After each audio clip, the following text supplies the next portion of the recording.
Hello, everyone, and welcome to our podcast. My name is Jane, and I love traveling. Today we are talking about vacations. Planning a trip is very exciting.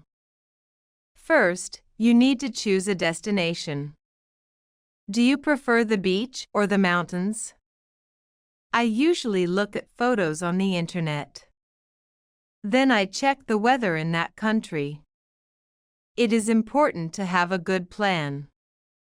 I write a list of places to visit. My friend Sarah helps me with the map. We decide to travel in the summer. July is a great month for a holiday. I need to save some money first. Traveling can be expensive or cheap. I prefer budget hotels because they are cozy. Sometimes I stay in a small hostel. You meet many interesting people there.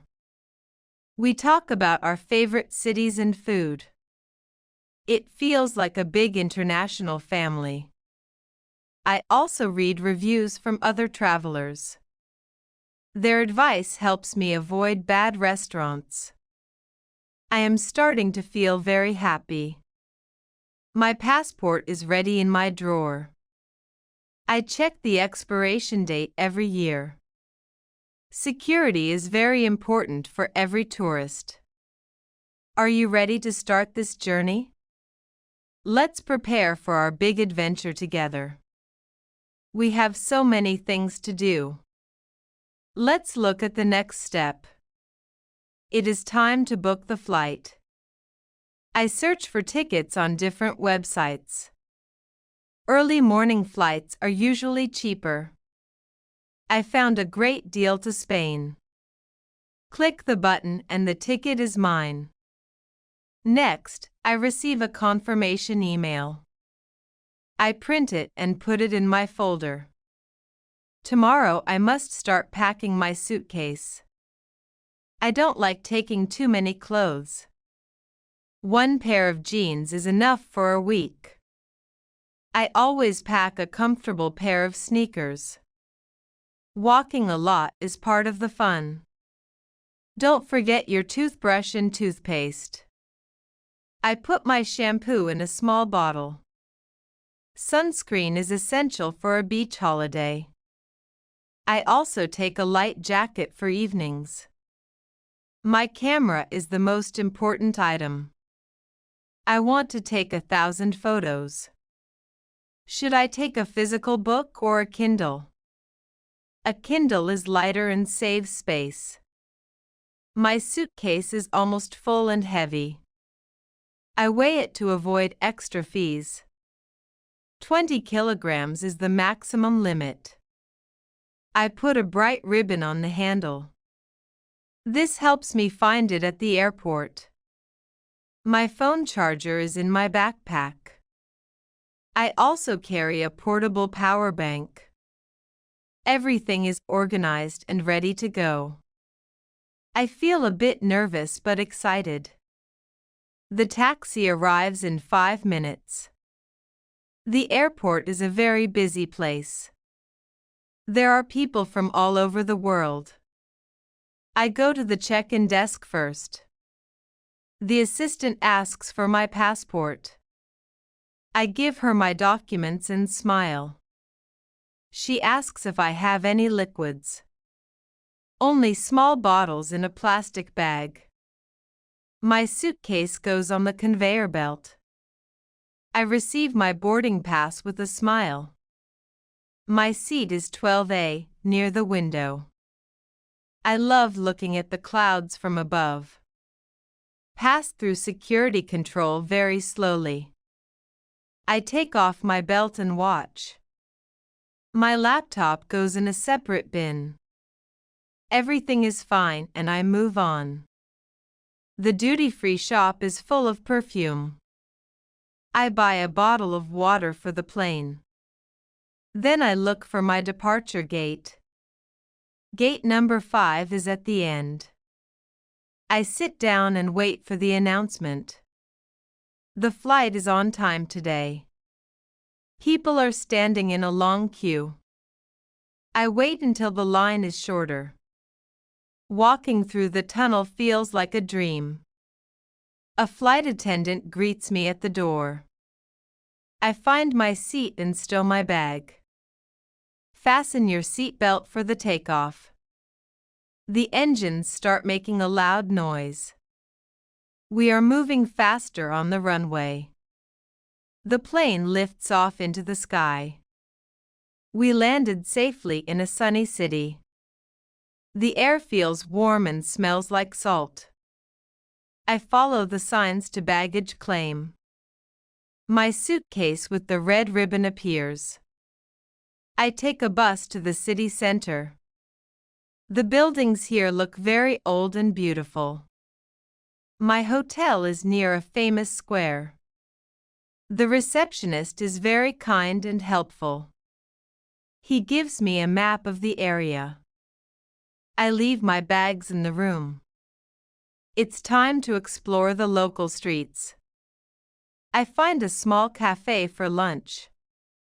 I order a traditional dish with vegetables. The food tastes fresh and delicious. After lunch, I visit a large museum. The paintings are hundreds of years old. I take a slow walk in the park. Children are playing near a big fountain. I stop to listen to a street musician. He plays the guitar very well. I give him a few coins as thanks. Every corner has a new story to tell. I use my map to find the cathedral. The architecture is absolutely amazing. I take a selfie in front of it. My feet are a little bit tired. I find a bench and sit for a while. People watching is my favorite activity. The sunset makes the sky look purple. This city is perfect for a vacation. Today I am going to a local market. I want to buy souvenirs for my family. There are many handmade bags and hats. I find a beautiful scarf for my mother. How much does this blue vase cost? It is 20 euros, which is a good price. I pay with cash because it's easier. Sometimes shops don't accept credit cards. I also buy some postcards and stamps. Writing postcards is a lovely tradition. Oh no, I think I am lost. I can't find the metro station anywhere. I ask a local woman for directions. She speaks a little bit of English. Turn left at the bank and go straight. Thank you so much for your help. Then, I notice my phone battery is low. I need to find a place to charge it. I go into a small coffee shop. I drink an espresso and wait. It starts to rain very suddenly. I don't have an umbrella with me. I wait inside until the rain stops. Traveling always has some small surprises. You must stay calm and keep smiling. The streets look shiny after the rain. I find the station and go back. My legs need a rest tonight. I watch some television in my room. Tomorrow is my last day here. My vacation is coming to an end. I feel a little bit sad to leave. I pack my suitcase one last time. The souvenirs fit perfectly inside. I check out of the hotel at noon. The taxi takes me back to the airport. I think about all the memories I made. The food, the people, and the sun. Travel changes the way you see life. You learn to be more independent. My English is also getting much better. Speaking to strangers was good practice. I am sitting in the departure lounge. I look at my photos on the phone. This one is my favorite picture. The flight back is quiet and fast. I arrive home in the late evening. My bed feels very comfortable tonight. It is nice to be back home. I start showing photos to my friends. They love the stories about the market. We are already planning the next trip. Maybe we can go to Italy next year. Traveling is the best hobby in the world. Thank you for listening to my story. I hope you enjoyed this little journey. Keep practicing your English every day. See you in the next episode soon. Goodbye and have a wonderful day. Happy travels to everyone out there. The best comment under this video gets English lessons, completely free. So go ahead and write your comment now.